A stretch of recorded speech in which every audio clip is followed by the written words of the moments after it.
You're watching Channel 7 Live with Success Strategies. I'm Anthony Kovic, your host. Tonight I have Poonamji, also known as Guruji. Guruji, thank you for coming today on the show, and we love what you've done so far. I've had an opportunity to meet you several times already. I've been to one of your events, and I love what you do.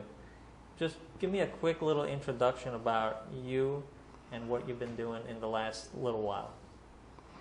Well, okay. Thank you, Anthony. Last little while is a big subject. Last little while, I begin from where? Well, I've been doing lots of things, you can say, in my life. In the last little while and in the long little while, the whole way. There's just one thing I've been doing, and that is helping people understand themselves. Well, thank you, Guruji, for that. Now, we're going to start off with just some of the things that you've been doing. If you can, just give us a little brief description before we get into the full discussion of how these things help people. Now, awakening self is one of the things you do. Give us a little bit of what that is. Well, you see, if you have to get a car running, you have to put the ignition key in and you got to start it. Yes. So if you've got to start understanding yourself, you first got to become awakened. So when I say awakening self, it is making you aware of what you truly want. Do you want it? And once you want to know your truth or your higher self, you understand what awakening is all about. Awakening is understanding your truth. Now, you also do self-realization classes. What do you mean by self-realization? How does that help someone? Well, you've done post-graduations, you've done graduations, you've done school, you've done so many things. And the one thing you didn't study was self. Uh-huh. You studied biology, chemistry, electronics, whatever else you might have. Self, if you do not understand self and how you relate to everything, where do you begin from? Really? Okay. Now, visualization techniques, is that same as self-visualization, or is this something else?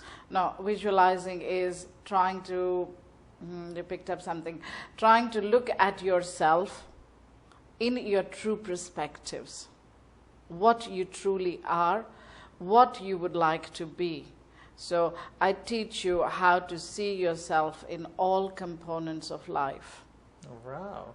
Now I want to know a little bit about how did you get here? Were you always a guru, a teacher, or is that something that came together over years? No, I was born with my gifts. I could shift, change, and heal people as a birth gift, so to say. I have this ability where I can shift and change energies for you. Really? And did that start, when did you notice that you actually were able to start using that? I was able to start using it when I met my spiritual teacher or my guru, who is Baba Sevanandaji, and he actually put me on to using this in this manner for the people. Before that, I was using it like by myself on friends and families and people around me, whoever was there, without paying attention to it, that what were the major differences that were happening to the people. They would feel relieved and it would be forgotten. But after I met my guru, he, you can say, consolidated this information and asked me to take it up as the main pathway of my life, to help and heal people, to set them free from where they were stuck, to assist them to progress, to open the light within them. Now, do you remember around what age that was for you, in your childhood? No, that I was healing all through my childhood. Oh, so all through childhood you were all actually through. healing. My earliest recollection is when I was 2 and 3, and in the kitchen, if the workers in the kitchen would cut their fingers and hands, I had a dress like dressed like a fairy. Yes, yes. With the wings and the wand that I loved wearing. Uh-huh. And I would go and touch my wand on them and tell them that this would heal instantaneously.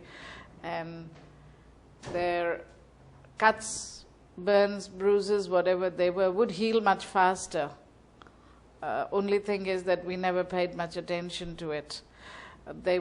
I was the favorite of all the workers in the house, so they would come and, address and tell me that this was beautiful, but it was like specific attention was never paid to it. So it's just, you were just a child at that time, having fun, doing your stuff, but, you didn't realize, and really no one realized that it was actually taking place, other than, they knew that something was happening, but it was just more like, you were there having a good time. Yeah, like if they might believe that it was because I came and told them that I'll heal it. So might be they thought they were pampering me, but it got healed. Nobody paid attention. Wow. It was like around the age of 11 when my maternal uncle came to visit us, and he pointed out that I had too many abilities, and my parents didn't want to believe, and they didn't want me to get involved with it much. But he left me all his books of palmistry and astrology and everything.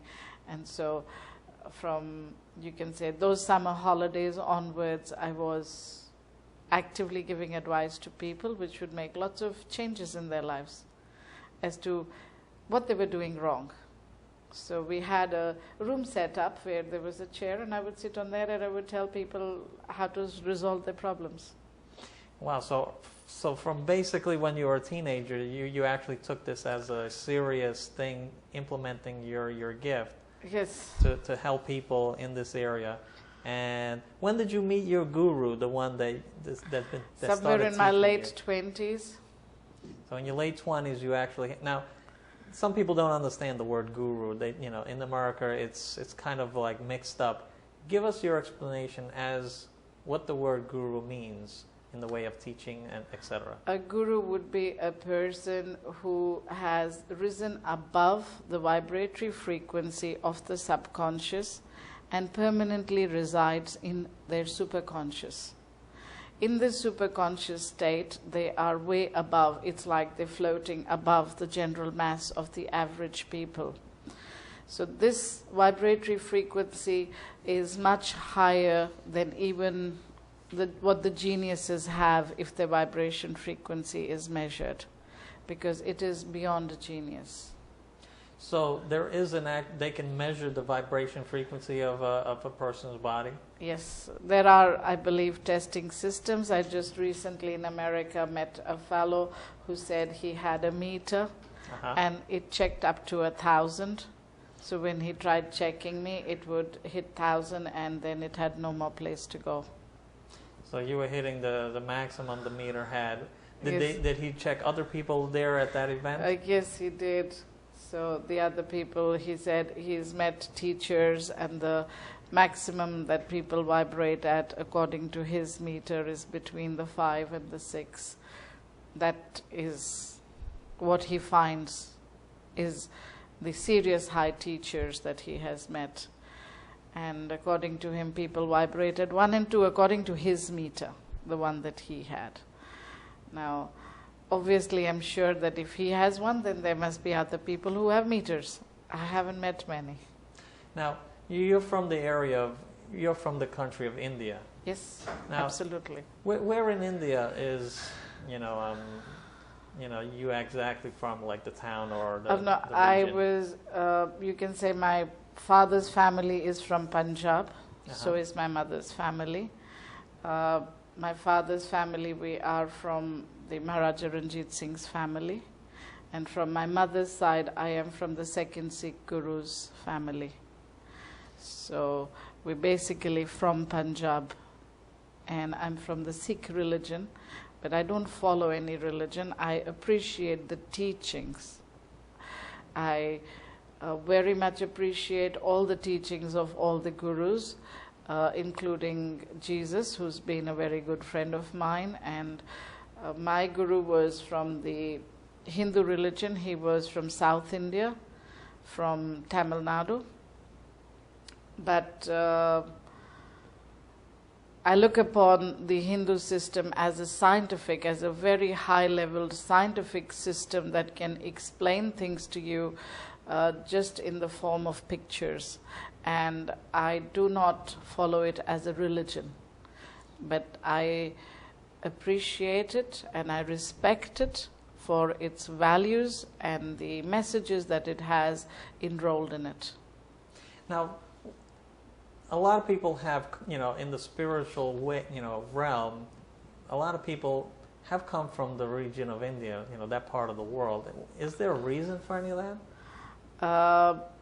Well, you can say that as the folklore goes, that the Himalayas have a very high vibratory frequencies, and too many people sit there and meditate and try to lift their energies up, and there are many people who would be living in various areas of those mountain ranges and just focused on meditation and on giving and on increasing the vibratory frequency of the world. So you have to visit it to see that it does have a different flow about it. But then each area is different. I'm here in Florida, it's different. I was in California, it was different. San Francisco was different. But the vibratory frequency has a different energy in it. So every area you've traveled, you've yes. been finding that those areas have its own frequency, and the people in that area also have their own different frequencies in that The way of thinking is different from one area to another. I mean, say you'll move out of the Tampa area and go about, say, 3 or 4 hours out. The people's view of thinking changes because the energy of that land changes. Now, what kind of things begin the healing process that you use to help people do, you know what I'm saying? Firstly, to get them to start thinking positive. How important is that? Because thinking positive, I mean, if you go to the bookstore, Yes. there's a lot of Books. thinking positive stuff. And it's really, there aren't any books on thinking negative. No. So it's pretty much easy to think negative. No, it's the other way around, you see. Where are you thinking positive from? So might be the way I could explain it is, I try to get people to lift their vibratory frequencies from the 200 or the 300 that they're sitting at and bring it at least up to the 500, and then start thinking in the positive, giving manner, first towards themselves, because unless self is recovered and complete, you can't give. You can only give what you have. So if you don't have that within yourself, you can't give it.